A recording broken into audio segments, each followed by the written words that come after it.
So hello and welcome back to another, it's basically a geology video, and what we're looking at now, we have this cool website, dinosaurpictures.org, and basically you got a whole map, so you can actually spin it around, and it has different time periods starting from 750 million years ago. So what they do, you put in a town or city. So I've got Hamilton in Victoria, Australia. It's where my parents live. Actually, it's where most of my family lives. And it would take you to a time period and where that place will be now. So what we've got is the Cryogene period. So glaciers have covered the entire planet during the greatest ice age known on Earth. So this is what do they call it again? Snowball Earth, that's what they call it, that time period. And new types of life, such as red and green algae, appear during this period. So as you can see, we've got the brown, which is the land. Of course, all this would have been covered by us.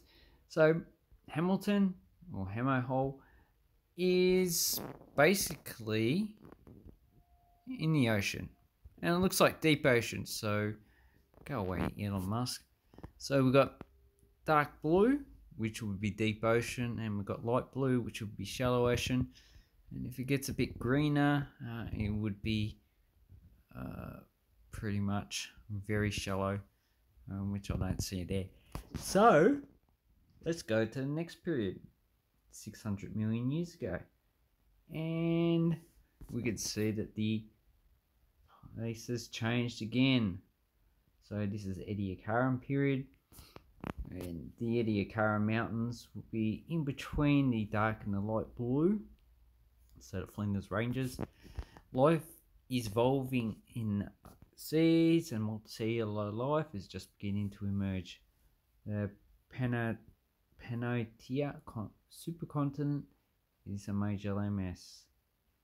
Pannotia, I never can remember how to talk about those. Okay, so because it's a large landmass, maybe the interior of the continent would have been fairly dry, and a lot of the wetter places would have been around the ocean, but obviously you've got lakes in between. We've got another landmass there. So on this side of the globe is a deep ocean, and then on the other side is the light blue, which is the shallow ocean, and the blue in between the dark and the light is intermediate between those. So let's go to the next epoch. So this is the Cambrian. Mass extinction has just taken place. So that's the extinction of the Ediacaran life.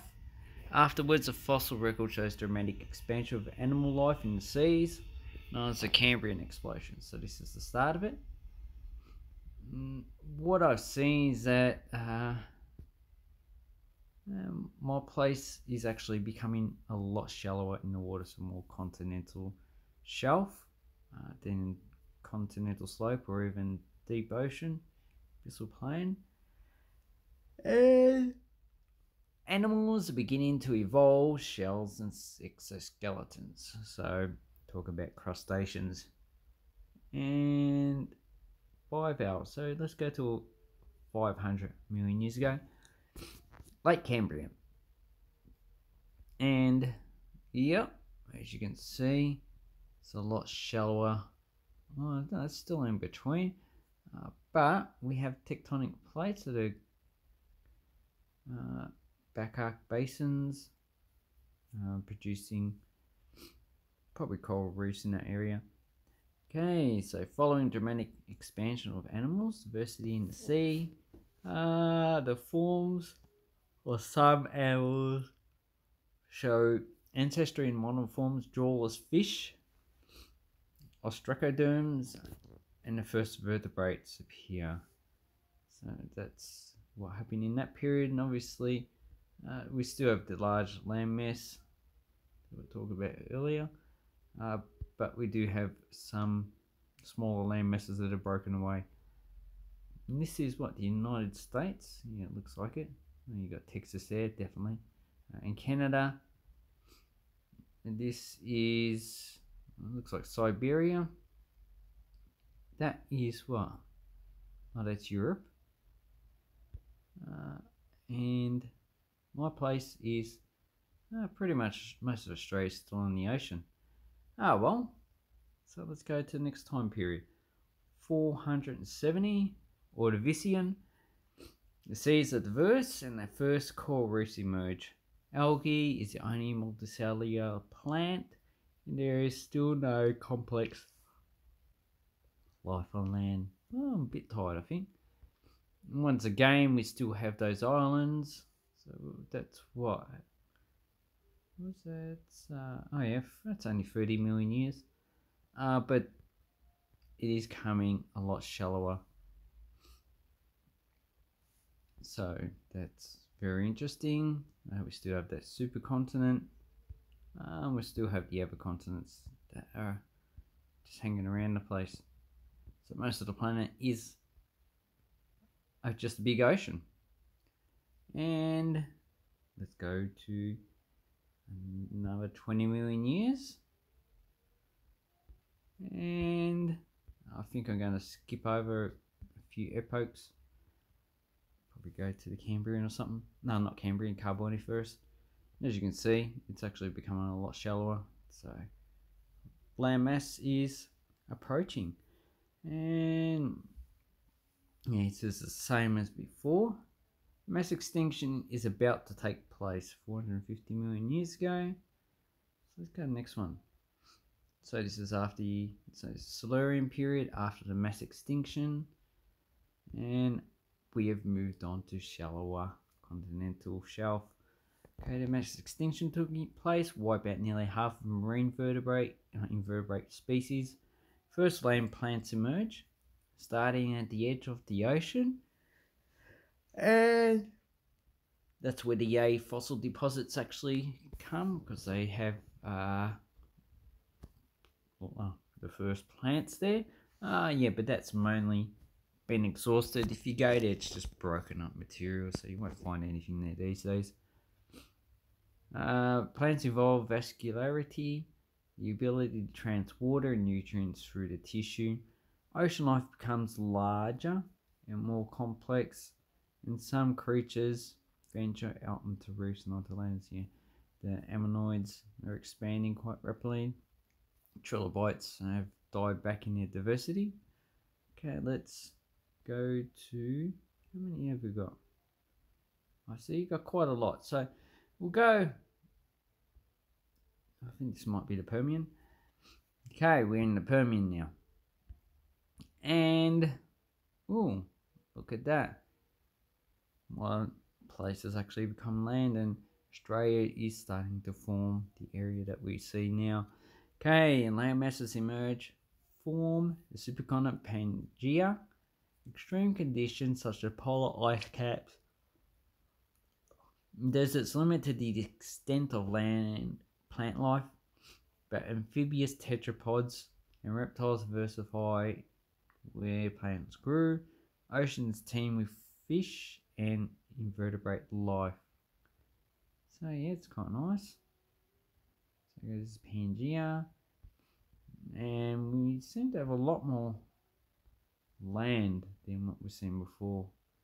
So it's probably just the extent of preservation. Okay, let's go to just after the mass extinction, so the early Triassic. Oxygen levels are significantly lower due to the extinction of many land plants. Many corals went extinct, with reefs taking millions of years to reform.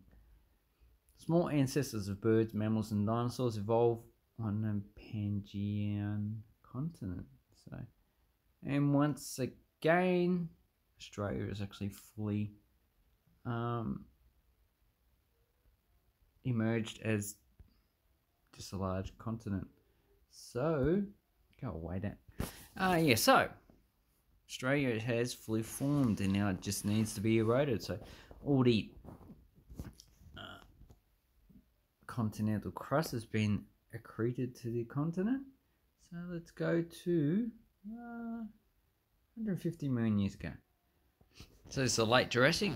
The earliest lizards have appeared and primitive placental mammals have evolved, and synapsids. Dinosaurs dominate both landmass. Large marine reptiles inhabit the oceans, and pterosaurs are the dominant flying vertebrates. So, and as you can see, my place is being invaded by a ocean. So there's an ocean just to the south, pretty shallow. There's another ocean to the north, and it's a bit more fractured, so it's been eroded to the present extent. So let's go to the mass extinction 66 million years ago. Late Cretaceous.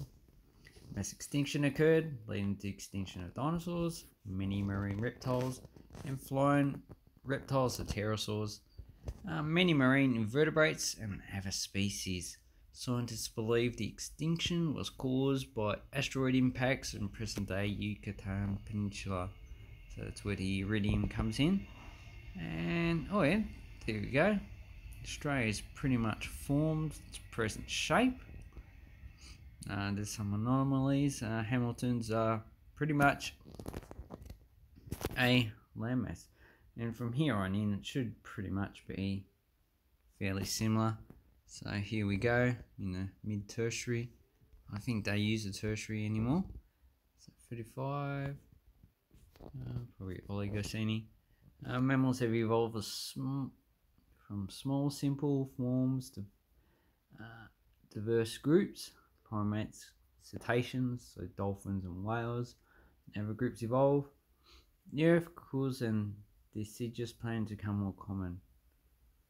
Okay, and if we go to 20 million years ago, Neogene.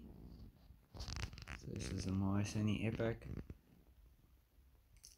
Oh no, it might be Eocene. Mammals and birds continue to evolve, blah blah blah. And as you can see, the shape 20 million years ago is pretty similar.